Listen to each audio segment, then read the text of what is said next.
കഷ്ടകാലത്ത് നീ എന്നെ വിളിച്ചപേക്ഷിക്കുക, ഞാൻ നിന്നെ വിടുവിക്കുകയും നീ എന്നെ മഹത്വപ്പെടുത്തുകയും ചെയ്യും. ഇതൊരു കഷ്ടകാലമാണെന്ന് വിചാരിക്കുക. സ്തോത്രം. ദൈവത്തോട് നിലവിളിക്കുക, ദൈവത്തോട് പ്രാർത്ഥിക്കുക. മക്കളെ ഓർത്ത് ഭാരപ്പെട്ടിരിക്കുന്ന മാതാപിതാക്കളെ, സാമ്പത്തിക കാര്യത്തിൽ, കുടുംബജീവിതത്തിൽ, ജോലി വിഷയത്തിൽ എല്ലാ വാതിലും അടഞ്ഞെന്ന് തോന്നുകയാണോ? അടഞ്ഞ വഴിയുടെ മുൻപിൽ നിങ്ങൾ നിൽക്കുകയാണോ? അടഞ്ഞ വഴിയുടെ മുൻപിൽ നിങ്ങൾ നിൽക്കുകയാണോ? ദൈവം നിങ്ങൾക്കായിട്ടൊരു വഴി തുറക്കും. സ്തോത്രം. കരങ്ങളുയർത്തി ശക്തമായിട്ട് ദൈവത്തെ ഒന്ന് സ്തുതിക്കാം. എല്ലാ വാതിലും അടഞ്ഞുപോയി എന്ന് നിങ്ങൾ ധരിക്കുകയേ വേണ്ട. സ്തോത്രം. ഈ കാട്ടാക്കടയിൽ നിന്ന് ഒരു 115 കിലോമീറ്റർ യാത്ര ചെയ്താൽ തെങ്കാശി എന്നൊരു സ്ഥലത്തെത്തും. ഞാനിവിടെ ഒത്തിരി പ്രാവശ്യം പോയിട്ടുണ്ട്. ഈ നെടുവങ്ങാട് വഴി ചെങ്കോട്ട വഴി ഞാൻ കയറിയാൽ തെങ്കാശിയിലെത്താം. ആ തെങ്കാശിയിൽ നിന്ന് ഒരു 15 കിലോമീറ്റർ പോയാൽ സുരണ്ടായി എന്ന് പറഞ്ഞൊരു കൊച്ചു ഗ്രാമമുണ്ട്, ഒരു ചെറിയ ഗ്രാമം. ആ ഗ്രാമത്തിൽ ഞാൻ പോയിട്ടുണ്ട്. സുരണ്ടായി എന്നാണ് ഗ്രാമത്തിൻ്റെ പേര്. ആ ഗ്രാമത്തിലെ ദുരൈസ്വാമി എന്ന് പറയുന്ന ഒരു അധ്യാപകൻ ജീവിച്ചിരുന്നു. ഒരു സ്കൂളിലെ ടീച്ചർ, പ്രൈമറി സ്കൂളിലെ ടീച്ചർ. അദ്ദേഹത്തിന് കുറച്ച് മക്കളുണ്ട്. കഷ്ടപ്പെട്ടാണ് മക്കളെയൊക്കെ അയാൾ പഠിപ്പിച്ചത്. പക്ഷെ നല്ല ദൈവഭക്തനായിരുന്നു. അതിലൊരു മകൻ ഡിഗ്രിക്ക് 2 പ്രാവശ്യം തോറ്റു. തൻ്റെ 20-ാമത്തെ വയസ്സിൽ 2-ാം പ്രാവശ്യം തോറ്റപ്പോൾ ഈ പയ്യൻ ആത്മഹത്യ ചെയ്യാൻ തീരുമാനിച്ചു. അങ്ങനെ ആത്മഹത്യ ചെയ്യാൻ തീരുമാനിച്ചിട്ട് ഈ സുരണ്ടായി എന്ന് പറഞ്ഞ ഗ്രാമത്തിന് നടുക്ക് കൂടെ ഒരു റെയിൽവേ ട്രാക്ക് പോകുന്നുണ്ട്. ആ ട്രെയിനിൽ തല വെച്ച് മരിക്കാൻ തീരുമാനിച്ചിട്ട് അതിരാവിലെ ഇരുട്ടുള്ളപ്പോൾ അതിലൂടെ നടക്കുക. ട്രെയിൻ വരും. അപ്പോൾ ഒരുപാട് പേര് അവിടെ ആത്മഹത്യ ചെയ്യും. അന്നത്തെ കാലത്ത് മരിക്കണമെന്നുള്ളവർക്കൊക്കെ എളുപ്പമാണ്, അതിനെ കുറുകെ ചാടിയാൽ മതി. അപ്പോൾ ഈ പയ്യനും അവിടെ പോയി കുറുകെ ചാടാനായിട്ട് പോയപ്പോൾ വളരെ യാദൃച്ഛികമായിട്ട് ഈ പയ്യൻ്റെ അങ്കിൾ നടന്നു വരികയാണ്. ഇവിടെ നീ ഇവിടെ പോണ് എന്ന് ചോദിച്ചു. അപ്പോൾ പറഞ്ഞു, കരയാൻ തുടങ്ങി. പെട്ടെന്ന് സങ്കടം വന്നു. എന്തിനാ നീ കരയണേ? കാര്യങ്ങളെ ചോദിച്ചു. പിടിച്ചുകൊണ്ടുപോയി, വീട്ടിൽ കൊണ്ടുപോയി, അങ്കിളിൻ്റെ വീട്ടിൽ കൊണ്ടുപോയി. അവന് വേണ്ടി പ്രാർത്ഥിച്ചു. നല്ല വചനം പറഞ്ഞു കൊടുത്തു. മക്കളെ, നീ പഠിക്കണം, നീ മിടുക്കനാവും, നീ വിഷമിക്കണ്ട. വീട്ടിലയച്ചു. വീട്ടിൽ കൊണ്ടുവന്നാക്കി. അന്ന് രാത്രി ആളിരുന്ന് പ്രാർത്ഥിക്കാൻ തുടങ്ങി ഈ പയ്യൻ. രാത്രി പ്രാർത്ഥിച്ചുകൊണ്ടിരിക്കുമ്പം മുറിക്കകത്തൊരു വലിയ പ്രകാശം. ആ പ്രകാശത്തിൽ യേശുവിനെ ഈ ചെറുപ്പക്കാരൻ കണ്ടു. 1955 ഫെബ്രുവരി 11-ാം തീയതി, 1955 ഫെബ്രുവരി 11, ഒരു പ്രകാശം. ആ പ്രകാശത്തിൽ യേശു നിൽക്കുന്നു. യേശു സംസാരിക്കാൻ തുടങ്ങി. യേശു പറഞ്ഞു, ഞാൻ നിന്നെ തിരഞ്ഞെടുത്തിരിക്കുന്നു. നീ പഠിക്കണം, നീ മിടുക്കനാവും, നീ അനേകരോട് എൻ്റെ സ്നേഹത്തെക്കുറിച്ചും മനസ്സിനെക്കുറിച്ചും പ്രസംഗിക്കും, നീ അനേകരെ യേശുവിലേക്ക് കൊണ്ടുവരും. 7 ദിവസം അവിടെ ഇരുന്ന് പ്രാർത്ഥിച്ചുകൊണ്ടേയിരുന്നു. 7 ദിവസം അവിടെ ഇരുന്ന് പ്രാർത്ഥിച്ചു. വലിയ മാറ്റം ഈ ചെറുപ്പക്കാരനുണ്ടായി. പഠിച്ചു, ഉന്നത മാർക്കോടെ ഡിഗ്രി പാസ്സായി. അത് കഴിഞ്ഞ് ബാങ്ക് ടെസ്റ്റ് എഴുതി, ബാങ്കിൽ ജോലി കിട്ടി. SBI ഓഫീസറായി, SBIയുടെ സോണൽ ഓഫീസറായി. കർത്താവിനെ പ്രസംഗിക്കാൻ തുടങ്ങി പല സ്ഥലങ്ങളിലും. ഇന്ത്യയിൽ ജനലക്ഷങ്ങളെ, ഏറ്റവും കൂടുതൽ ജനങ്ങളെ ഭാരതത്തിൽ ഒരുമിച്ച് കൂട്ടിയിരുത്തി സുവിശേഷം പറയുകയും അവർക്ക് വേണ്ടി പ്രാർത്ഥിക്കുകയും ചെയ്ത ഒരു മനുഷ്യൻ ആയിരുന്നു അദ്ദേഹം. അദ്ദേഹത്തിൻ്റെ പേരാണ് DGS ദിനകരൻ. ആത്മഹത്യ ചെയ്യാൻ പോയ ആളാ. 1955 ഫെബ്രുവരി 11 അദ്ദേഹം പ്രാർത്ഥിച്ചിട്ടുള്ളത് പോലെ ഇത്രയും ജനങ്ങൾക്ക് വേണ്ടി പ്രാർത്ഥിച്ചിട്ടുള്ള ഒരാൾ ഇന്ത്യയിലുണ്ടായിട്ടില്ല. അദ്ദേഹം പ്രാർത്ഥിക്കുമ്പോഴും പാട്ട് പാടുമ്പോഴും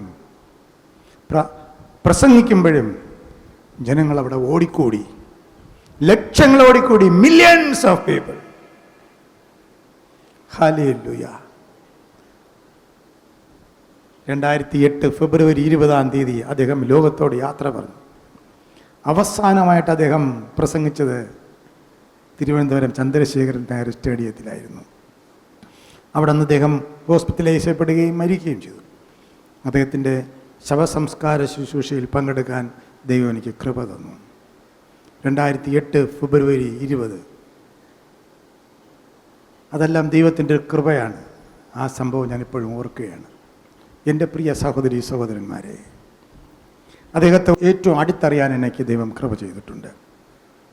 ആത്മഹത്യയ്ക്ക് വേണ്ടി ചെയ്ത ഒരു യുവാവിനെ ദൈവം ഭാരതത്തിൽ, ഈ ലോകത്തിൽ തന്നെ ജനലക്ഷങ്ങൾക്ക് വേണ്ടി ഉപയോഗിച്ചു.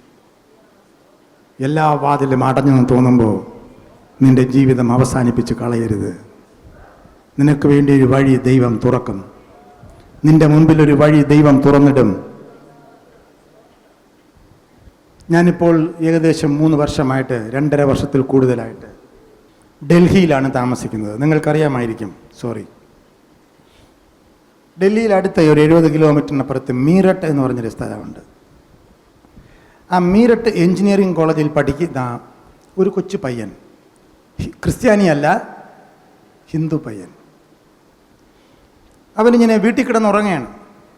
ഒരു ദിവസം പെട്ടെന്ന് അവനൊരു ശബ്ദം കേട്ടു, ഭയങ്കരമായൊരു ശബ്ദം.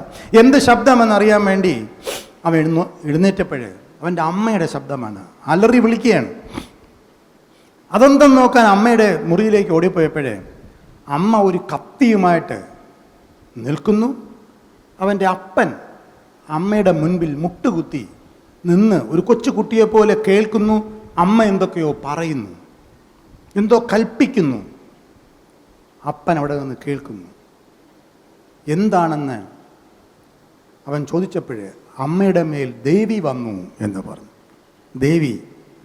ദൈവം വന്നു അമ്മയുടെ മേൽ കത്തിയും വെച്ചുകൊണ്ട് നിൽക്കുക. അന്ന് മുതൽ ഈ ചെറുപ്പക്കാരൻ ഭയമായി. ഈ അമ്മയുടെ മേൽ ഇടയ്ക്കിടയ്ക്ക് ദേവി വരും, പ്രവചിക്കും, അപ്പൻ കേട്ടുകൊണ്ടിരിക്കും. ആൾക്കാർ വരാൻ തുടങ്ങി. പക്ഷേ ചെറുക്കന് പേടിയായി. കുറച്ച് ദിവസം കഴിഞ്ഞപ്പോഴേ ഇവൻ കോളേജിൽ വെച്ച് ഇവന് ഫിറ്റ്സ് വന്ന്, എപ്പിലെപ്സി വന്ന് താഴെ വീണു. അവനെ ഹോസ്പിറ്റലിൽ കൊണ്ടുപോയി ഡോക്ടർ പറഞ്ഞു ഇത് എപ്പിലെപ്സിയാണ്, മരുന്ന് കഴിക്കണം, ചുഴലി. അങ്ങനെ അവനെ ചുഴലിയുടെ മരുന്ന് കൊടുത്തു. ചുഴലിയുടെ മരുന്ന് കഴിച്ചാൽ ഭയങ്കര ഡ്രൗസിനെസ്സാണ്, ഉറക്കം വരും. അങ്ങനെ അവൻ്റെ പഠിത്തം നഷ്ടപ്പെടാൻ തുടങ്ങി. അവന് ഭയങ്കര നിരാശ വന്നു. ഇടയ്ക്കിടയ്ക്ക് അവൻ ബോധം കെട്ട് വീഴും. ചിലപ്പോൾ വെള്ളത്തിൻ്റെ മുമ്പ് വീഴും, ചിലപ്പോൾ നടന്നു പോകുമ്പോൾ വീഴും, ചിലപ്പോൾ കഴിച്ചുകൊണ്ടിരിക്കുമ്പോൾ വീഴും. അവൻ്റെ പഠിത്തം പോയി. ഭയങ്കര നിരാശനായി. ഒരു ദിവസം അവൻ്റെ ഹോസ്റ്റൽ റൂമിൽ നിരാശനായിട്ടിരിക്കുകയാണ്. കോളേജിൽ കാണാത്തതുകൊണ്ട് കോളേജിൽ പഠിക്കുന്ന ഒരു കോളേജ് മേറ്റ്, മറ്റൊരു പയ്യൻ അവൻ്റെ മുറിയിലേക്ക് വന്നു. നിന്നെ കോളേജിൽ കാണുന്നില്ലല്ലോ കുറച്ച് ദിവസമായിട്ടെന്ന്. അവൻ സങ്കടത്തോടെ കഥകളൊക്കെ പറഞ്ഞു. എനിക്ക് ക്ലാസ്സിൽ പഠിക്കാൻ പറ്റണില്ല, എനിക്ക് അതിനെപ്പോഴും ഉറക്കമാണ്, എപ്പിലെപ്സിയാണ്. അതങ്ങനെ എപ്പിലെപ്സി. അപ്പോൾ ഈ കഥ പറഞ്ഞു, ഈ സംഭവത്തിന് ശേഷമാണ്, അമ്മയുടെ സംഭവത്തിന് ശേഷമാണ് എന്ന് പറഞ്ഞു. ഈ ചെറുക്കൻ, മറ്റു ചെറുക്കൻ, അവനൊരു ക്രിസ്ത്യാനിയൊന്നുമല്ല. അവ കേട്ടുകൊണ്ടിരുന്നിട്ട് പറഞ്ഞു, പക്ഷെ എനിക്ക് നിന്നോടൊരു കാര്യം പറയാനുണ്ട്. ഇങ്ങനെയുള്ള അസുഖങ്ങളൊക്കെ മാറാൻ മരുന്നിന് കഴിയാത്തത് യേശുവിൻ്റെ നാമത്തിൽ ആൾക്കാർ പ്രാർത്ഥിച്ച് സുഖപ്പെടുന്നുണ്ട്. എനിക്കറിഞ്ഞൂടാ അധികം ഒന്നും പറയാൻ. അവൻ പറഞ്ഞു കൊടുക്കുകയാണ്. എഞ്ചിനീയറിംഗ് കോളേജിലൊരു സ്റ്റുഡൻറ്റ് അവൻ്റെ കൂട്ടുകാരനോട് പറയുകയാണ്, യേശുവിൻ്റെ നാമം പറഞ്ഞ് പ്രാർത്ഥിക്കുക. ആ ചെറുക്കൻ പറഞ്ഞു, അതെങ്ങനെയുടെ പ്രാർത്ഥിക്കണത്? അത് ഞാൻ പറഞ്ഞുതരാം, ഞാൻ കേട്ടിട്ടുണ്ട്, നീ പ്രാർത്ഥിയില്ല. അതുപോലെ തമാശയ്ക്കാണ്. അവൻ മുട്ടുകുത്തി. ഇവൻ പറഞ്ഞു കൊടുത്തു, യേശുവേ എൻ്റെ ഉള്ളിലേക്ക് വരണമേ, എന്നെ സൗഖ്യമാക്കണമേ. ഈ ചെറുക്കൻ പറഞ്ഞത് കേട്ട് മറ്റു ചെറുക്കൻ പ്രാർത്ഥിക്കുകയാണ്. പ്രാർത്ഥനയെല്ലാം കഴിഞ്ഞപ്പോൾ അവൻ പറയുകയാണ്, എൻ്റെ ഉള്ളിലൊരു വലിയ സമാധാനം. എൻ്റെ കൂട്ടുകാരൻ പോയി, ഞാൻ ഒറ്റയ്ക്കായി മുറിയിൽ. പിന്നെയും അങ്ങനെ ഞാൻ ചിന്തിച്ചുകൊണ്ടിരിക്കുമ്പോഴേ എൻ്റെ മുറിയിലൊരു വലിയ പ്രകാശം കണ്ടു. ഞാൻ നോക്കിയപ്പോൾ ആ പ്രകാശ നടുവിൽ ഒരു വലിയ തേജസ്സുള്ള ഒരു മനുഷ്യൻ നിൽക്കുന്നു. എന്നിട്ട് പറയുന്നു, ഞാൻ നിന്നെ സൗഖ്യമാക്കുന്നു. അവൻ്റെ പേര് വിളിച്ചിട്ട് പറഞ്ഞു, നീ എഴുന്നേറ്റ് നടക്ക്, ഇനി നിന്റെ മേൽ ആ ശക്തി വരികയില്ല. ആ പ്രകാശം അപ്രത്യക്ഷമായി, ആളും അപ്രത്യക്ഷമായി. അന്നു മുതൽ അവൻ യേശുവിൻ്റെ നാമത്തിൽ പ്രാർത്ഥിക്കാൻ തുടങ്ങി. അടുത്തുള്ളൊരു പാസ്റ്റർ അവൻ അന്വേഷിക്കാൻ തുടങ്ങി, ഇതെങ്ങനെയാണ് യേശുവിനെ കുറിച്ച് കൂടുതൽ അറിയുന്നത്. അങ്ങനെ ഒരു പാസ്റ്റർ എടുക്കാൻ പോയി. ആ പാസ്റ്റർ ഇവനെ പഠിപ്പിക്കാൻ തുടങ്ങി. ഇവൻ ബൈബിൾ വായിക്കാൻ തുടങ്ങി. അവൻ യേശുവിൽ വിശ്വാസം തുടങ്ങി. അവൻ വിശ്വസിച്ചു, സ്നാനപ്പെട്ടു, അവൻ ആത്മാഭിഷേകം പ്രാപിച്ചു. അവൻ മറ്റുള്ളവർക്ക് വേണ്ടി പ്രാർത്ഥിക്കാൻ തുടങ്ങി. അവർ സൗഖ്യം പ്രാപിക്കാൻ തുടങ്ങി. ഇന്ന് 2026 ഇന്ന് ഡൽഹി പട്ടണത്തിൽ നമ്മുടെ ബഹുമാനപ്പെട്ട പ്രധാനമന്ത്രി നരേന്ദ്രമോദിജിയുടെ മൂക്കിൻ്റെ മുൻപിൽ 25,000 പേര് വരെ കൂടുന്ന ഒരു വലിയ സഭയുടെ പാസ്റ്ററാണ് ഈ അൻകിത് സജ്വാൻ എന്ന് പറയുന്ന ഈ ചെറുപ്പക്കാരൻ. അൻകിത് സജ്വാൻ. അവൻ്റെ സാക്ഷ്യമാണ് ഞാൻ നിങ്ങളോട് പറഞ്ഞത്. ഞാൻ പ്രസംഗിക്കുന്നത് ചത്തുപോയ ഒരു യേശുവിനെ അല്ല. എൻ്റെ പ്രിയ സഹോദരി സഹോദരന്മാരെ, 3 സംഭവങ്ങളാണ് ഇന്ന് നിങ്ങളോട് പറയാൻ ദൈവാത്മാവ് എനിക്ക് തന്നത്. ഈ സംഭവങ്ങളൊക്കെ പറയുന്നത് എനിക്ക് ഓർമ്മ എന്ന് പറയണല്ല, എൻ്റെ ഓർമ്മയും കുറച്ച് പോയി തുടങ്ങി. ഞാൻ പരിശുദ്ധാത്മാവ് പ്രാർത്ഥിക്കുമ്പം തന്ന ചിന്തകളാണ് നിങ്ങളെ ഞാൻ പറയുന്നത്. 3-ാമത്തെ സംഭവം പറയുകയാണ്. ഹൈദരാബാദിൽ ഒരു ചെറുപ്പക്കാരൻ ഉണ്ടായിരുന്നു, മറ്റൊരു ചെറുപ്പക്കാരൻ. അവൻ നല്ലൊരു ഫുട്ബോൾ പ്ലെയർ ആയിരുന്നു. സ്കൂളിൽ ഫുട്ബോൾ കളിച്ചു. അവൻ സ്കൂളിൻ്റെ പ്ലെയറായി. സ്റ്റേറ്റിന് വേണ്ടി കളിച്ചു. സ്റ്റേറ്റിൻ്റെ പ്ലെയറായി. നാഷണൽ ലെവൽ കളിക്കാൻ അവന് സെലക്ഷനായി. അങ്ങനെ ദിവസം അടുത്തിരിക്കുമ്പോൾ അവനൊരു ചെറിയ വേദന വന്നു മുതുകിൻ്റെ അവിടെ. പെട്ടെന്ന് അവൻ ഭയങ്കര എക്സൈറ്റഡ് ആയിട്ടിരിക്കുകയാണ്, നാളെ നാഷണൽ ലെവലിൽ കളിക്കുകയാണ്. പിറ്റേ ദിവസം ഹോസ്പിറ്റലിൽ കൊണ്ടുപോയി. ഡോക്ടർക്ക് ചെറിയൊരു സംശയം, മരുന്നൊക്കെ കഴിച്ചിട്ടും ശരിയാവുന്നില്ല. ഒന്ന് എക്സ്റേയും സ്കാനും ഒക്കെ ചെയ്തു. ചുരുക്കി പറയുക, വലിയ നീണ്ട കഥയാണ്. അപ്പോൾ ഒരു ചെറിയ ട്യൂമർ നട്ടെല്ലിൻ്റെ ഭാഗത്തായിട്ട് കണ്ടു. കുറച്ച് ദിവസം കഴിഞ്ഞപ്പോൾ കാലുകൾക്ക് ബലക്ഷയം തുടങ്ങി. ചെറിയ പയ്യൻ. നേരെ CMC വെല്ലൂരിലേക്ക് റെഫർ ചെയ്തു. വെല്ലൂർ ഹോസ്പിറ്റൽ. അവിടെ കൊണ്ടുപോയി പരിശോധന തുടങ്ങിയപ്പോൾ ഡോക്ടർക്ക് മനസ്സിലായി, spinal tuberculosis, rarest of A rare രോഗം, നട്ടലിൽ വരുന്ന TB. ഡോക്ടർ പറഞ്ഞ അടിയന്തരമായി സർജറി ചെയ്യണം. സർജറി ചെയ്തു. ഒരു സർജറി ചെയ്തു, വീട്ടിലയച്ചു. ഇൻഫെക്ഷനായി. 2ാം സർജറി ചെയ്തു, സുഖപ്പെടുന്നില്ല. 3ാം സർജറി ചെയ്തു, സുഖപ്പെടുന്നില്ല. ട്യൂബർക്കുലോസിസ്, ക്ഷയരോഗം അന്ന് ഭയങ്കരമായി പകരുന്ന രോഗമാണ്, ഇന്നും പകരുന്ന രോഗമാണ്. അതുകൊണ്ട് ആൾക്കാർ വരുന്നതെല്ലാം റെസ്ട്രിക്റ്റഡായി. അദ്ദേഹത്തിൻ്റെ പരിചയക്കാർ CMC വെല്ലൂർ കോണ്ടാക്ട് ചെയ്ത് ലണ്ടനിൽ നിന്ന് ഡോക്ടറുടെ സഹായത്തോടെ സർജറി ചെയ്തു. 8ാമത്തെ സർജറി. ആ സർജറിയിലും സുഖം കിട്ടിയില്ല. അങ്ങനെ മരിക്കുമെന്ന് ഉറപ്പായപ്പോഴേ, എല്ലാ വാതിലും അടഞ്ഞപ്പോഴേ വീട്ടിലേക്ക് തിരിച്ചയച്ചു. CMC വെല്ലൂരിൽ നിന്ന് ആംബുലൻസിൽ വീട്ടിലേക്ക് കൊണ്ടുവന്നു ചെറുപ്പക്കാരൻ. എല്ലും തോലുമായി എത്രയോ മാസങ്ങളുടെ ചികിത്സ കഴിഞ്ഞിട്ട് നാറ്റം വമിക്കുന്ന മുറിവുമായിട്ട് ഈ ചെറുപ്പക്കാരൻ തിരിച്ചു. ആഹാരം വെളിയിൽ നിന്ന് തള്ളി വെച്ചു കൊടുക്കും, എടുത്ത് കഴിക്കും. ആഹാരം കഴിക്കാൻ പറ്റുന്നില്ല, മരിക്കുമെന്ന് ഉറപ്പായി. അങ്ങനെ മരണ ദിവസങ്ങൾ എഴുതപ്പെട്ട് റൂമിൽ കിടക്കുമ്പോൾ, ഫൈനൽ സ്റ്റേജിലായപ്പോൾ ആ ഗ്രാമത്തിൽ, ആ നാട്ടിലുള്ള കുറച്ച് ചെറുപ്പക്കാർ പറഞ്ഞു, എന്തുകൊണ്ട് നമുക്കൊന്ന് ഇവന് വേണ്ടി പ്രാർത്ഥിച്ചുകൂടാ? ഒരുപാട് പേര് പ്രാർത്ഥിക്കുന്നുണ്ട്, സഭയായിട്ട് പലരും പ്രാർത്ഥിക്കുന്നുണ്ട്. പക്ഷെ മെഡിക്കൽ സയൻസിന് ഒന്നും ചെയ്യാൻ പറ്റാതായപ്പോഴും പറഞ്ഞു, എന്തുകൊണ്ട് നമുക്കൊന്ന് കുറച്ച് പേർക്ക് വേണ്ടി പ്രാർത്ഥിച്ചുകൂടാ? ചെറുപ്പക്കാരുടെ പ്രാർത്ഥന വളരെ ശക്തിയുള്ളതാണ്. കാരണം ഇന്നസെൻ്റായിട്ട് പ്രാർത്ഥിക്കും ചെറുപ്പ മക്കൾ. ഈ ചെറിയ മക്കൾ അവൻ്റെ മുറിയുടെ അപ്പുറത്തെ മുറിയിലിരുന്ന് ഉപവസിച്ച് പ്രാർത്ഥിക്കാൻ തുടങ്ങി. ഉപവസിച്ച് എല്ലാ വാതിലും അടയുമ്പോൾ, കഷ്ടകാലത്ത് നീ എന്നെ വിളിച്ചപേക്ഷിക്കുക, ഞാൻ നിന്നെ വിട്ടുവയ്ക്കുകയും നീ എന്നെ മഹത്വപ്പെടുത്തുകയും ചെയ്യും. ഹല്ലേലൂയ. പ്രാർത്ഥിക്കാൻ തുടങ്ങി. പ്രാർത്ഥിച്ചുകൊണ്ടിരിക്കുമ്പോൾ അകത്തോട്ട് കയറാൻ പറ്റില്ല, മുറിക്കകത്ത്. പെട്ടെന്ന് ആ മുറിയിലും ഒരു വലിയ പ്രകാശം ഇറങ്ങി വന്നു. ആ പ്രകാശത്തിൽ ഈ കൊച്ചു പയ്യൻ യേശുവിനെ കണ്ടു. ആ യേശു അടുത്തോട്ട് നടന്നു വന്നു. ഈ ചെറുപ്പക്കാരനോട് പറഞ്ഞു, നീ എഴുന്നേറ്റ് നടക്കുക. ഈ ചെറുപ്പക്കാരൻ എഴുന്നേറ്റ് നടന്ന് മുറിയുടെ പുറത്തേക്ക് വന്നു. കൂട്ടുകാർക്ക് അതിശയമായി. കൂട്ടുകാർ പറഞ്ഞു, നീ എങ്ങനെ പുറത്തേക്ക്? പറഞ്ഞു, ഞാനൊരു വെളിച്ചം കണ്ടു. ആ വെളിച്ചത്തിൽ ഞാൻ യേശുവിനെ കണ്ടു. യേശു എന്നെ സുഖപ്പെടുത്തി. ആർക്കും വിശ്വസിക്കാൻ പറ്റിയില്ല. കുറച്ച് കഴിഞ്ഞ് അവൻ ഭക്ഷണം കഴിച്ചു. 2 ദിവസം കഴിഞ്ഞപ്പോൾ അവൻ നല്ല ആരോഗ്യം കണ്ടു. നടക്കാൻ തുടങ്ങുന്നു. ആൾക്കാരെ കൊണ്ട് ചിരിക്കുന്നു, നല്ല ഭക്ഷണം കഴിക്കുന്നു. കുറച്ച് ദിവസം കഴിഞ്ഞ് ആ ഹോസ്പിറ്റലിലേക്ക് കൊണ്ടുപോയി നോക്കിയപ്പോൾ ട്യൂബർക്കുലോസിസിൻ്റെ ഒരു അംശം പോലും അവനിലില്ല. പക്ഷെ ആ വലിയ മുറിവുണ്ട്, ഓപ്പറേഷൻ ചെയ്ത ആ വലിയ പാട്, അതൊന്ന് സുഖമായാൽ മാത്രം മതി. അതെല്ലാം സുഖമായി. ഡോക്ടർമാർ പിന്നെയും പരിശോധിച്ചു. ട്യൂബർക്കുലോസിസ് ഇല്ല. ഈ ചെറുപ്പക്കാരൻ സുഖമായി. തിരിച്ച് വീട്ടിൽ വന്നപ്പോൾ അവന് മനസ്സിലായി, എനിക്കിനി ഫുട്ബോൾ കളിയൊന്നും വേണ്ട. ഇവൻ നേരെ BD പഠിക്കാൻ, ദൈവശാസ്ത്രം പഠിക്കാൻ ബാംഗ്ലൂരിലേക്ക് പോയി.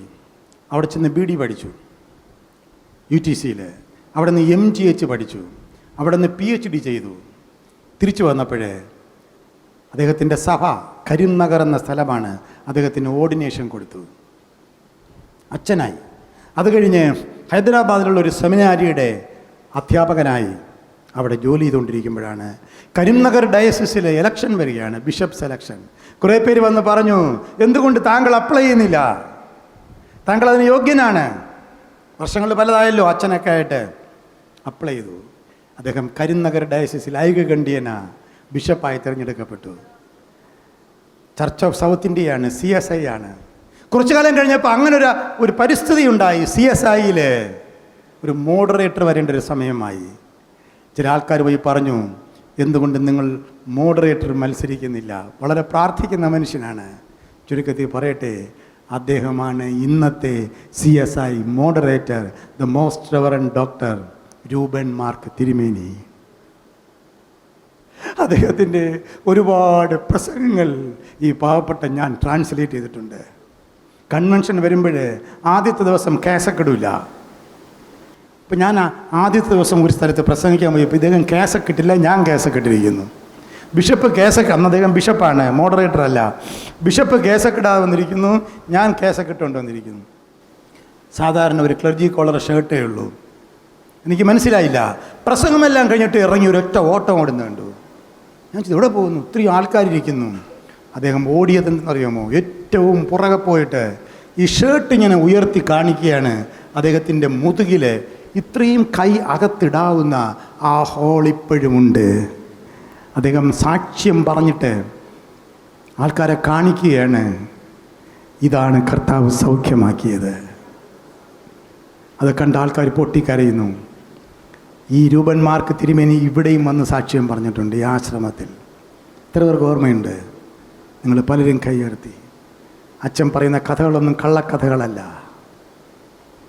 കഴിഞ്ഞ ആഴ്ച അദ്ദേഹത്തെ ഞാൻ കണ്ടു.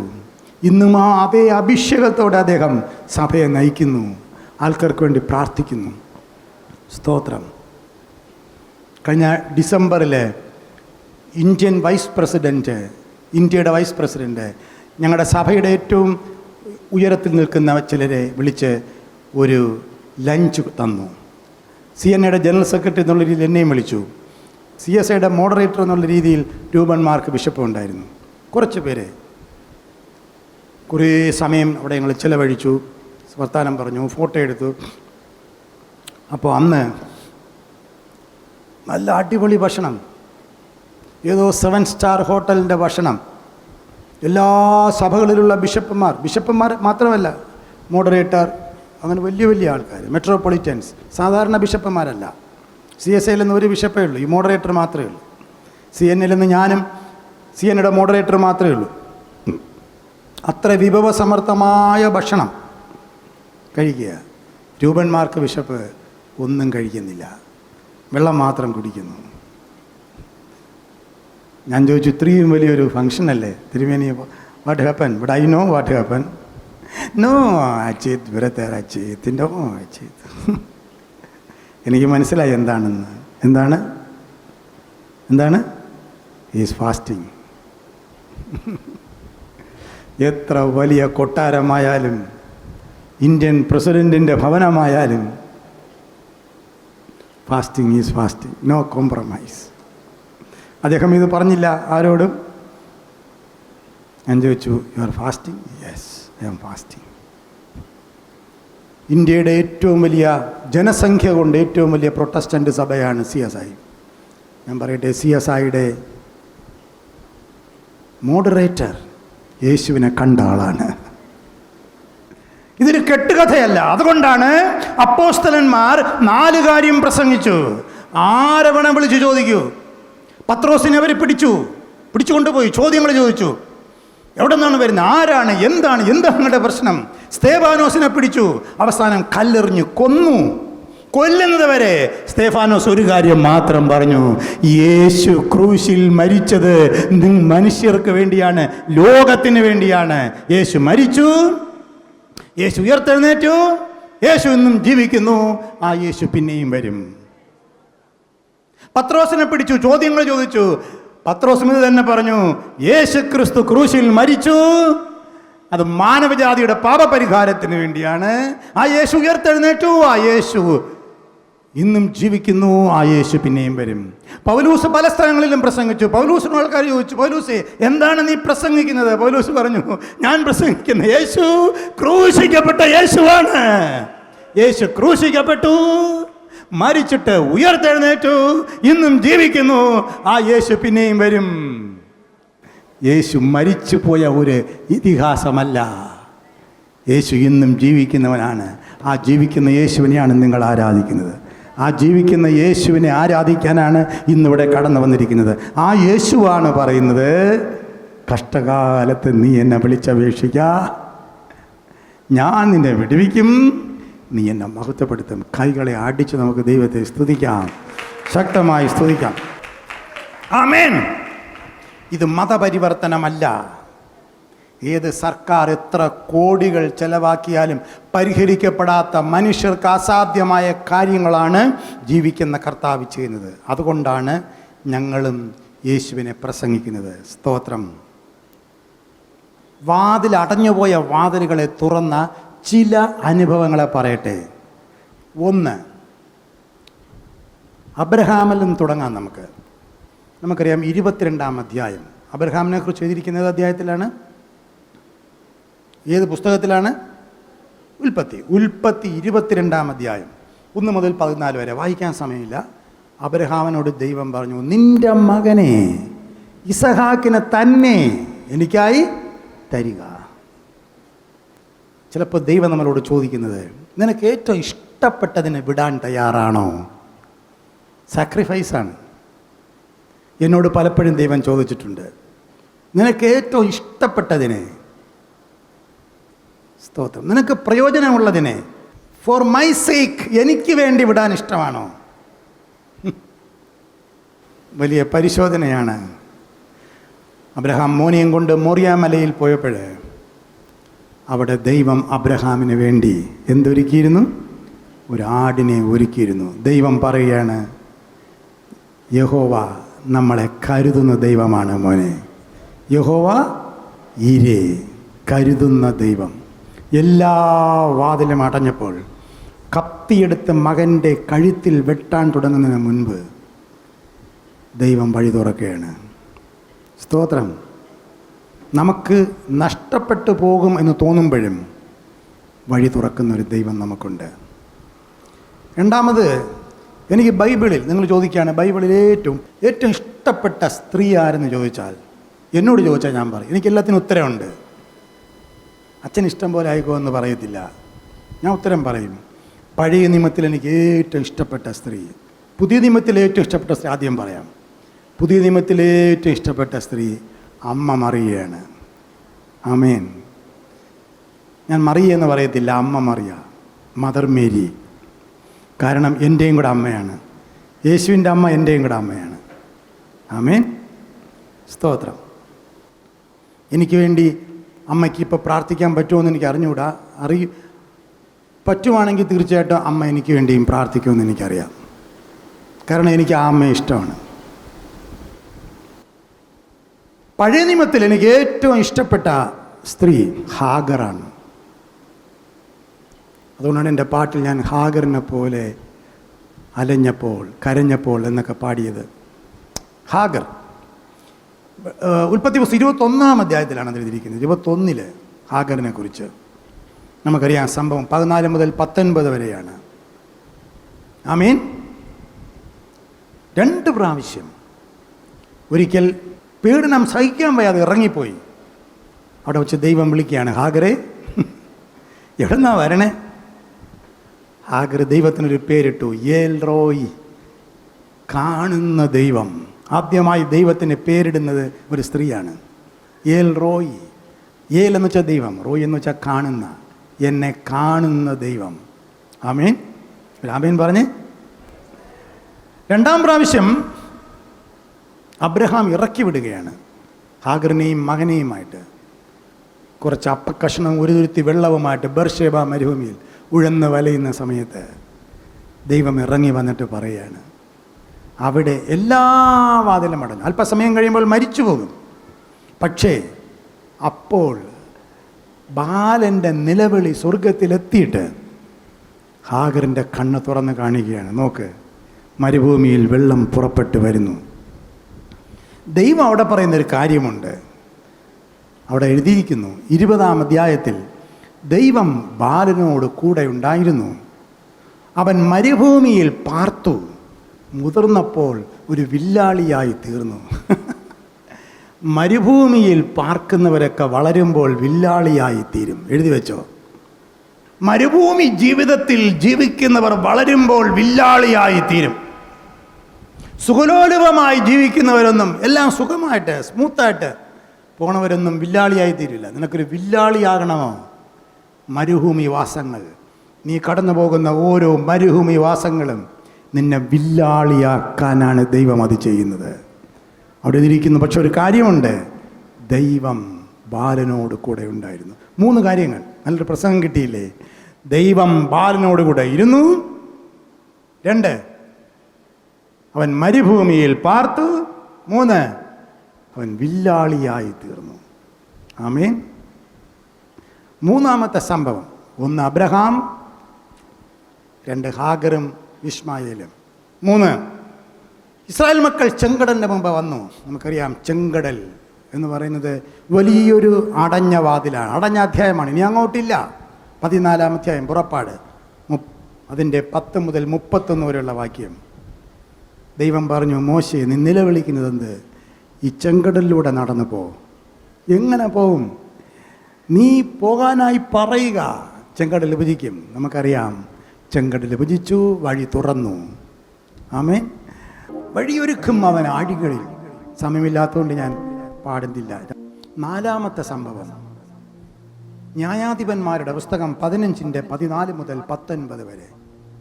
ശിംശോനെ കെട്ടി ഫിലിസ്ത്യർ ലേഹിയിൽ കൊണ്ടുപോയി ഇതാ കുത്തിക്കൊല്ലാനായിട്ട് പോവുകയാണ്. കുന്തങ്ങളുമായി നിൽക്കുകയാണ്.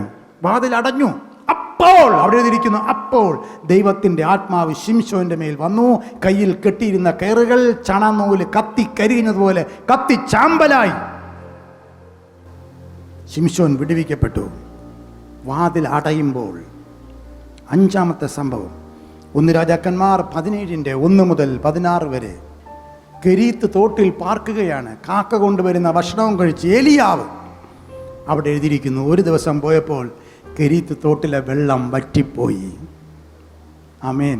ദൈവനോട് സംസാരിച്ചതാണ്. കെരീത്ത് തോട്ടിലെ വെള്ളം വറ്റിയപ്പോൾ അടുത്ത വാക്യത്തിൽ എഴുതിയിരിക്കുന്നു, അപ്പോൾ ദൈവം അവനെ സാറഫത്തിലേക്ക് നടത്തി. എന്ത് മനോഹരമായ വാക്യങ്ങളാണ് ബൈബിളിൽ കിടക്കുന്നത്. സ്തോത്രം. അദ്ദേഹം പറയുന്നു, എല്ലാ ദിവസവും ഞാൻ ബൈബിൾ വായിക്കുന്നു, ഞാൻ യേശുവിനോടൊപ്പം നടക്കുന്നു. ഒരു പൊളിറ്റിക്കൽ ലീഡർ പറയുന്നു, വിജയ് പറയുന്നു, ജോസഫ്, എൻ്റെ പേരെങ്ങനെ ആകാൻ കാരണം ജോസഫിനെ പൊട്ടക്കണലിൽ എഴുന്നേൽപ്പിച്ച ദൈവമാണ് എൻ്റെ ദൈവം. എങ്ങനെ ഇരിക്കുന്നു? എല്ലാറ്റിലും ബൈബിളിൽ വചനം ഇതെവിടെ പറയുന്നു? കെരീത്ത് തോട് വറ്റിയപ്പോൾ ദൈവം അവനെ സാറഫത്തിലേക്ക് നടത്തി. ചില ആൾക്കാർ എന്നെ വെല്ലുവിളിച്ചിട്ടുണ്ട്, അപ്പൊ കാണാം എന്ത് ചെയ്യുമെന്ന്. ഞാൻ ചിരിക്കും. നിങ്ങൾ വിചാരിക്കുന്ന ആളല്ല എൻ്റെ പോക്കറ്റിൽ ഇരിക്കണമെന്ന്. എനിക്ക് വേറെ ഒരു അധികാരവും ശക്തിയും കഴിവും ഒന്നുമില്ല. പക്ഷേ ഒരു ദൈവമുണ്ട്. കഷ്ടകാലത്ത് എന്നെ വിളിച്ചപേക്ഷിക്കാ, ഞാൻ നിന്നെ വിടുവിക്കും, നീ എന്നെ മഹത്വപ്പെടുത്തും. എൻ്റെ പ്രിയ സഹോദര, നിങ്ങളുടെ അടുക്കൽ വന്ന് എനിക്ക് പറയണമെന്നുണ്ട്. നിൻ്റെ ജീവിതത്തിൽ ഏതെങ്കിലും കെരീത്ത് തോട് വറ്റിപ്പോയാൽ നിരാശപ്പെടരുത്. നിനക്ക് വേണ്ടി ഒരു സാറഫത്ത് ദൈവം ഒരുക്കി വച്ചിട്ടുണ്ട്. ആമേൻ. മറ്റൊരു സംഭവം, 6-ാമത്തെ സംഭവം, 2 ദിനവൃത്താന്തം 20-ാം അധ്യായം 1 മുതൽ 22 വരെ. ഒരു ദിവസം യഹോശാബാത്ത് എന്ന യഹൂദ രാജാവ് ഉറക്കമെഴുന്നേറ്റ് നോക്കിയപ്പോൾ, യെരുശലേമിലുള്ള രാജാവ് കൊട്ടാരത്തിൽ നോക്കിയപ്പോൾ ആൾക്കാർ വന്ന് പറയുന്നു, ബോർഡറില് അതിരില് അമോന്യരും മോവാബ്യരും മറ്റു കുറേ പേരെല്ലാം കൂടെ വന്ന് നിൽക്കുകയാണ്, രാജ്യത്തോട്ട് കയറാൻ പോവുകയാണ്. പെട്ടെന്ന് ഒരു മുന്നറിയിപ്പുമില്ലാതെ, ആക്രമിക്കാനുള്ള ആക്രമശേഷി ഒന്നുമില്ലാതെ യഹോശാബാത്ത് ആകെ വിഷമിച്ചു. ശ്രദ്ധിച്ച് കേൾക്കണേ.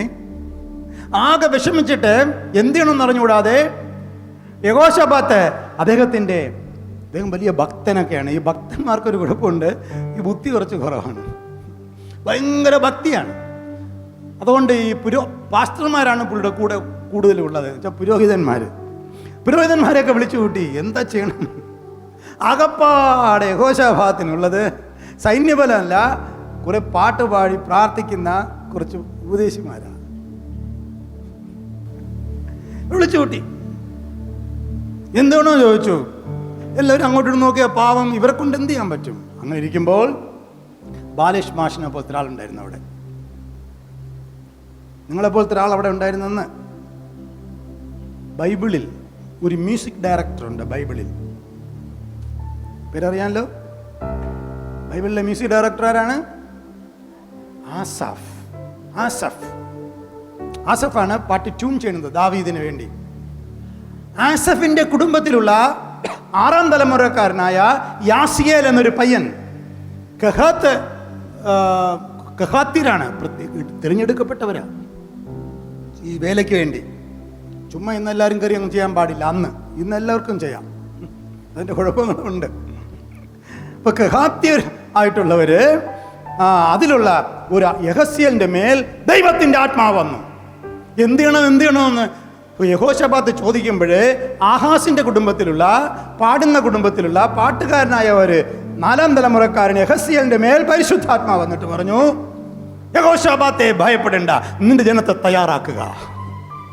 ജനത്തെ യുദ്ധവും സൈന്യവും പട്ടാളവും ഒന്നുമില്ല, നിന്റെ ജനത്തെ തയ്യാറാക്കി നീയും പോവുക. യഹോശാബാത്ത് പറഞ്ഞു, ആൾക്കാരെ വിളിച്ചു കൂട്ടിയിട്ട് പറഞ്ഞു, റെഡി ആയിക്കോളൂ എല്ലാവരും. നല്ല ഉടുപ്പൊക്കെ ഇട്ട്, നല്ല ഇസ്ത്രിയൊക്കെ ഇട്ട് തേച്ച് വൃത്തിയാക്കി നല്ല ഉടുപ്പിടും. ഈ ആരാധനയ്ക്കൊക്കെ പോകണം, ഒരു നല്ല നീറ്റായിട്ട് പോകണം. ബൈബിളിൽ എഴുതിയിരിക്കുന്നതാണ്. ഉള്ള വസ്ത്രം വിശുദ്ധ വസ്ത്രാലങ്കാരത്തോടെ എന്നാണ്. വിശുദ്ധ വസ്ത്രം എന്ന് പറഞ്ഞാൽ കുപ്പായം ഇട്ടുകൊണ്ട് പോകണമെന്ന അർത്ഥത്തിലല്ല, വെള്ളം മാത്രമേ എടുക്കാവൂ എന്നല്ല. വിശുദ്ധ വസ്ത്രം, വൃത്തിയുള്ള വസ്ത്രം. അവർക്ക് വിശുദ്ധ വസ്ത്രം വേറെ ഉണ്ടായിരുന്നു. നല്ല വൃത്തിയുള്ള വസ്ത്രം, നല്ല ടിപ് ടോപ്പായിട്ട് പുരുഷന്മാരും സ്ത്രീകളും വന്നു. 7-ാമത്തെ സംഭവം,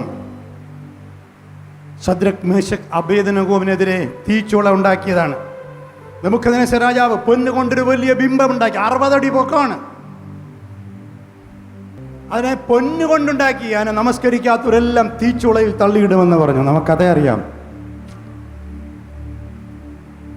ചില ആൾക്കാർ അങ്ങനെയാണ്, നമ്മളെ ബഹുമാനിക്കണം, എന്നെ മാത്രമേ. ഡിക്റ്റേറ്റേഴ്സ് ഇന്നുമുണ്ട്. ഡിക്റ്റേറ്റേഴ്സ് എന്നെ മാത്രമേ നമ്മുടെ ഓഫീസിലൊക്കെ ഇല്ലേ, നമ്മുടെ ഓഫീസുകളൊക്കെ ഉണ്ട് ചില ബോസുമാർ. അദ്ദേഹം പറയുന്നതാണ് നിയമം. അങ്ങനെയൊക്കെ ചിന്തിക്കുന്ന ചിലരുണ്ട്, സഭകളിലുമുണ്ട്. ശദ്രക് മേശക് അബേദ്നെഗോ ഇയാളെ മൈൻഡ് ചെയ്തില്ല. രാജാവൊക്കെ ശരി തന്നെ, പക്ഷെ ആരാധിക്കാനൊന്നും പറ്റില്ല, ആരാധന ദൈവത്തിന് മാത്രമാണെന്ന് പറഞ്ഞു. തീച്ചൂളയിൽ നിന്ന് രക്ഷിച്ചാലും ഇല്ലെങ്കിലും ജീവനുള്ള ദൈവത്തെ മാത്രമേ ആരാധിക്കാവൂ എന്ന് പറഞ്ഞു. ആരാധനയും മഹത്വവും സ്തുതിയും സത്യവും നീതിയും ദൈവത്തിന് മാത്രമേ കൊടുക്കാവൂ, ദൈവത്തിന് വേണ്ടി മാത്രമേ നിൽക്കാവൂ, സത്യത്തിന് വേണ്ടി മാത്രമേ നിൽക്കാവൂ. എല്ലാ വാതിലും അടഞ്ഞു. ഇവരെ കൊണ്ട് തീച്ചൂളലിട്ടു. 3 പേരെ ഇട്ടുള്ളൂ. 4ാമതൊരുവനായി കർത്താവ് ഇറങ്ങി വന്നു, വിടുവിച്ചു. അത് 7ാമത്തെ സംഭവം. 8ാമത്തെ സംഭവം പുതിയ നിയമത്തിലേക്ക് വരാം. രാത്രി മുഴുവനും അധ്വാനിക്കുകയാണ് ഇച്ചിരി മീൻ കിട്ടാൻ വേണ്ടി. ഒന്നും കിട്ടിയില്ല. പെരുത്ത മീൻകൂട്ടം കൊടുത്തു. എല്ലാ വാതിലും അടഞ്ഞപ്പോൾ കർത്താവ് അവിടെ ഇറങ്ങി വന്നു. പത്രോസിന് പെരുത്ത മീൻകൂട്ടം കൊടുത്തു. പുതിയ നിയമത്തിൽ മറ്റൊരു സംഭവം, അപ്പോസ്തലപ്രവൃത്തികൾ 12:5 മുതൽ 10 വരെ. യാക്കോബിനെ വാളുകൊണ്ട് കൊന്നു. പത്രോസിനെയും കൊല്ലാൻ തീരുമാനിച്ചു. പത്രോസിനെ പിടിച്ച് ജയിലിലിട്ടു. സഭ ശ്രദ്ധയോടെ പ്രാർത്ഥിച്ചു. എല്ലാ വാതിലും അടഞ്ഞു. അടുത്ത ദിവസം പത്രോസിനെയും കൊല്ലുമെന്ന് തീരുമാനമായി. എല്ലാ വാതിലും അടഞ്ഞപ്പോൾ ദൈവദൂതൻ വാതിൽ തുറക്കാതെ അതിനകത്ത് പ്രവേശിച്ചു. പത്രോസിനെ പിടിച്ച് പുറത്തു കൊണ്ടുപോയി വിട്ടു. പൊയ്ക്കോളാൻ പറഞ്ഞു.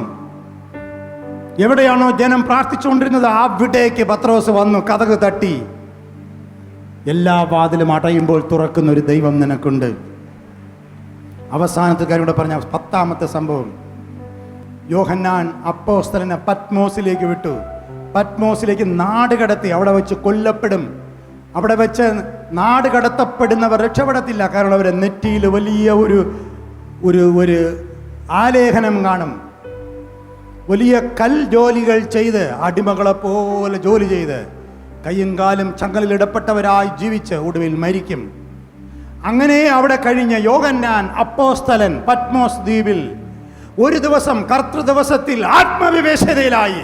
അവർ എഴുതിയിരിക്കുന്നു, എല്ലാ വാതിലും അടഞ്ഞപ്പോൾ ഒരു ശബ്ദം കേട്ടു, യോഹന്നാനേ എന്ന് വിളിക്കുന്ന ശബ്ദം. അതെന്താണെന്ന് അറിയാൻ നോക്കിയപ്പോൾ ഒരു മനുഷ്യപുത്രനെ പോലത്തെ രൂപം നിൽക്കുന്നത് മറ്റാരുമല്ല, അൽഫയും ഒമേഗയുമായ യേശു ഇറങ്ങി നിൽക്കുകയാണ്. 4-ാം അധ്യായം 1-ാം വചനത്തിൽ എഴുതിയിരിക്കുന്നു, അങ്ങനെ സ്വർഗത്തിൻ്റെ വാതിൽ എനിക്കായി തുറന്നു. പത്മോസ് ദ്വീപിൽ അയക്കപ്പെട്ട് ലോകത്തിൻ്റെ വാതിൽ കൊട്ടിയടച്ചപ്പോൾ വെളിപ്പാട് 4:1 പറയുന്നു, സ്വർഗത്തിൻ്റെ വാതിൽ തുറന്നു.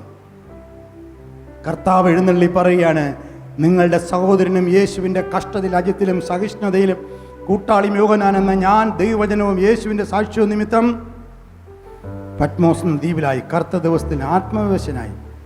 സ്വർഗത്തിലൊരു വാതിൽ തുറന്നിരിക്കുന്നത് ഞാൻ കണ്ടു. എന്നോട് സംസാരിച്ച കേട്ട ആദ്യത്തെ ശബ്ദം എന്നോട്, ഇവിടെ കയറി വരിക എന്ന് പറഞ്ഞു. സ്വർഗത്തിൽ വിളിച്ചുകൊണ്ട് പോയി യോഹന്നാനെ, ഇവിടെ കയറി വരിക. ഈ ഭൂമിയിൽ വാതിൽ അടയുമ്പോൾ നിനക്ക് വേണ്ടി സ്വർഗം വാതിൽ തുറക്കും. ഈ ലോകത്തിൽ വാതിലുകൾ അടയുമ്പോൾ സ്വർഗത്തിലെ ദൈവം നിനക്ക് വേണ്ടി വാതിൽ തുറക്കും. സംഭവിക്കാനുള്ളത് ഞാൻ നിനക്ക് കാണിച്ചു തരാം എന്ന് പറഞ്ഞു.